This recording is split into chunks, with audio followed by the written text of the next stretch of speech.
All right, I know a lot of Knicks nation. This Knicks nation, everyone is upset. The coach, he's not making adjustments. He's played the same lineup for over 400 minutes and has yielded the worst rating in the NBA. And they they rightfully so they feel like Tibbs is kind of stuck in his ways.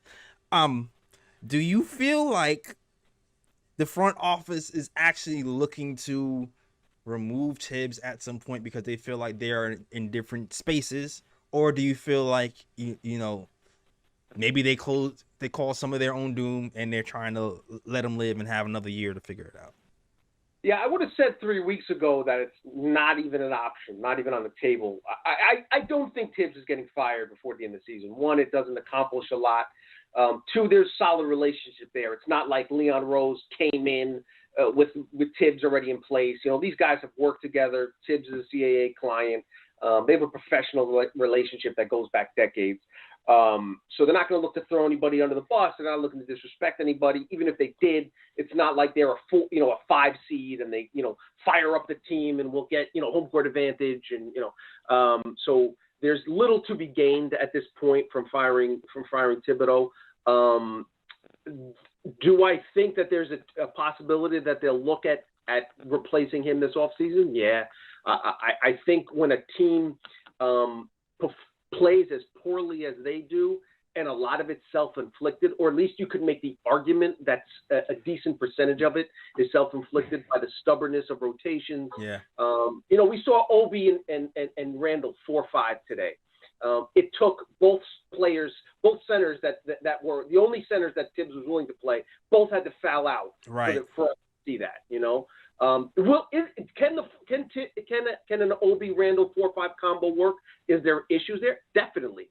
Can it be successful? I don't know, but let's find out. Is Deuce McBride a starting caliber NBA point guard? Our second round picks are very infrequently starting caliber NBA point guards. But let's find out. Right. We know Alex Burks is not an NBA starting point guard. Absolutely. So let's not, and again, a lot of this is on Burks, and it's not really fair to him. He's being miscast terribly in a role that he's not comfortable in, and he's being put in a position where it's very difficult for him to succeed. Can McBride, succeed in that role? I don't know, but let's find out. That's kind of the point. So if this season is the worst case scenario. In the NBA, the one place you don't be is where the Knicks are right now in the standings. Not good enough to be competitive. Again, even if they somehow, the Hawks fell apart, Trae Young hurts his ankle, and the Hawks slip, and the Knicks slip into that 10 seed, they're going to get blown out by the Raptors. Yeah. They're not ready to compete. So they're not good enough to be a competitive playoff team, and they're not bad enough to be near the bottom of the standing. So that's really no man's land in NBA. In NBA, that's death, because you're not going to get a high quality draft pick to improve your franchise, and you're not going to get playoff experience, and you're not ready to compete at that level. The worst case scenario is not losing games in the NBA. The worst case scenario is losing games but not gaining anything from it. So Not only are you not improving your lottery position, you're not losing enough to improve to drastically, get a Jordan, Jaden Ivey, whatever, Chet Holmgren, whatever guy you want to throw out there.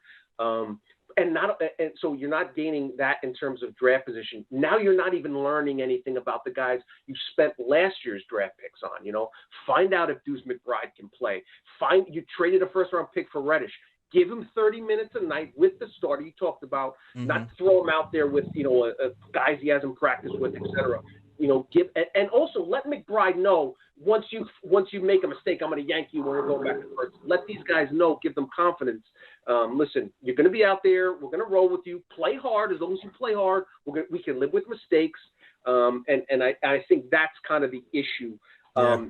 Do I think Rose understands more than the Knicks fans have a right to be angry, but they want to win games, they want to improve their record, they're not mathematically eliminated from the playoffs yet, all that other stuff.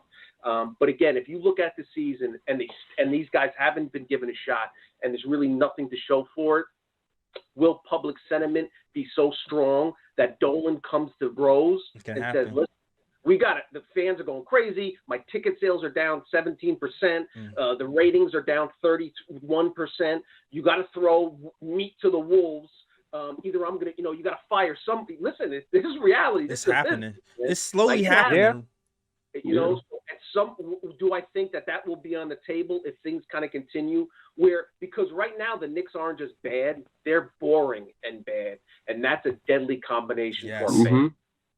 Nah, you're right. It's slowly happening. I don't know if you guys have been watching MSG lately, but a few nights in a row, you're starting to hear other fans start to creep in. Yes, that hasn't happened all season. That hasn't happened even when the Knicks were terrible. Right. Part of it was that there was just kind of random spectators there, and folks that couldn't get opera tickets would go to the Garden. But you're right. The Nets game last Thursday, the Sixers game today, that's the type of stuff that executives and guys that, PR people get in Dolan's ear. And those are the things that have ramifications, not just losing games, but those that we kind of look at as innocuous kind of ha things on Twitter. Those are the things that people because that may directly impact the bottom line. And that's when Dolan might get upset.